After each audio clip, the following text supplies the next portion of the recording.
নিজের মোবাইলে থাকা জিমেইল আইডি কপি করুন। আমরা যারা জিমেইল আইডি মুখস্থ করি নাই, আমাদের বিভিন্ন প্রয়োজনীয় অ্যাকাউন্ট খোলার জন্য আমাদের জিমেইল আইডির প্রয়োজন হয়। আমি আজকে তোমাদেরকে দেখিয়ে দিব জিমেইল আইডি কীভাবে কপি করে। হাই বন্ধুরা, আসসালামু আলাইকুম। আমি আছি তোমাদের সাথে মোতালেব স্কিল। বন্ধুরা, জিমেইল আইডি কপি করার জন্য আপনাকে সর্বপ্রথম প্লে স্টোরটি ওপেন করতে হবে। আমি প্লে স্টোর ওপেন করলাম। প্লে স্টোর ওপেন করার পর বন্ধুরা দেখতে পাচ্ছেন এখানে আপনার জিমেইল আইডির লোগো। আপনার লোগোর মধ্যে ক্লিক করবেন। লোগোর মধ্যে ক্লিক করার পর বন্ধুরা দেখতে পারবেন নিচে সেটিংস, এখানে ক্লিক করবেন। সেটিংসের মধ্যে ক্লিক করার পর বন্ধুরা দেখতে পারবেন এখানে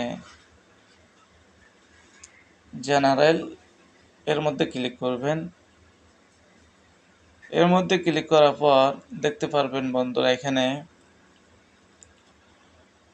অ্যাকাউন্ট অ্যান্ড ডিভাইস পারমিশন, এর মধ্যে ক্লিক করবেন। এর মধ্যে ক্লিক করার পর বন্ধুরা দেখতে পারবেন আপনার জিমেইলটি এখানে। এই জিমেইলটির উপরে যখন আপনি ক্লিক করবেন অটোমেটিক এটি পরিবর্তনের অপশন আসবে এবং লেখার অপশন আসবে। আপনি এটির উপরে চেপে ধরে ক্লিক করতে পারবেন। যখন এইভাবে ক্লিক করবেন, ক্লিক করার সাথে সাথে আপনি এখন চেপে ধরলেই আপনার জিমেইল আইডিটি কপি হয়ে যাবে। বন্ধুরা, এই নিয়মে আপনি আপনার জিমেইল আইডি কপি করতে পারেন। আরেকটি নিয়ম আপনাদেরকে আমি দেখিয়ে দিচ্ছি। আপনি সর্বপ্রথম আপনার জিমেইল আইডির মধ্যে চলে যাবেন।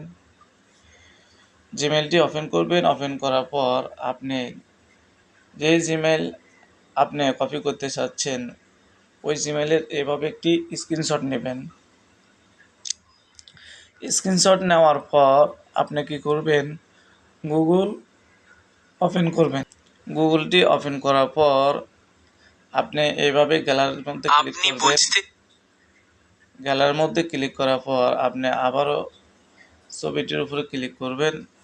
ক্লিক করার পর বন্ধুরা আপনি যে জিমেইলটি কপি করতে চাচ্ছেন ওই জিমেইলের উপরে ক্লিক করবেন। আমি এই জিমেইলটি কপি করতে চাচ্ছি। জিমেইলটি আমি এখানে কপি করলাম। কপি করার পর আমি ব্যাক দিয়ে দিলাম। এখন আমি জিমেইলটি যে প্রয়োজনে কপি করছি ওই প্রয়োজনে আমি কাজ করতে পারি। দেখেন বন্ধুরা, আমি কপি করছি, এভাবেই আপনারা জিমেইল আইডিটি কপি করতে পারেন। বন্ধুরা, ভিডিওটি যদি ভালো লাগে অবশ্যই আপনাদের টাইমলাইনে শেয়ার করে দিবেন।